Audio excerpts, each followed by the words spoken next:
Кайырлы күн достар, сіздермен бірге Айғаным. Бүгін сіздерге осындай керемет жаңа жылдық дастарханның көркін ашатын салат дайындаймыз. Менің каналыма тіркеліп, лайк басып, комментарий қалдыруды ұмытпаңыздар. Бізге керек заттар тізімін мен төменге описанияға қалдырамын. Мен барлығын алдын ала пісіріп алдым. Ең алдымен піскен қызылшамызды күштен өткізіп аламыз. Сосын сәбізді, жұмыртқаны және де ірімшікті үкіштен өткіземіз. Тауықтың төс етін төртбұрыштап турап аламыз.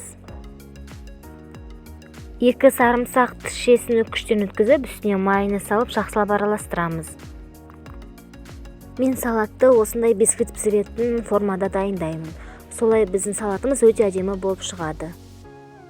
Ең алдымен туралған тауықтың төс етін саламыз, үстіне майонез жағып шығамыз.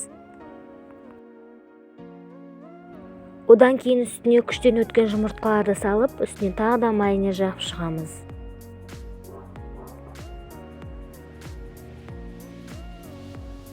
Енді үстіне піскен сәбізімізді салып, үстіне тағы да майонез жағамыз.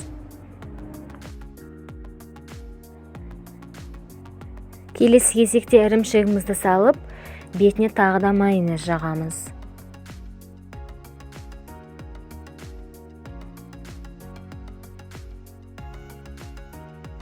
Ең соңғы қызылшаны саламыз, және де үстіне майонезді жақсылап жағып, бетіне үгітілген жаңғақтарды саламыз.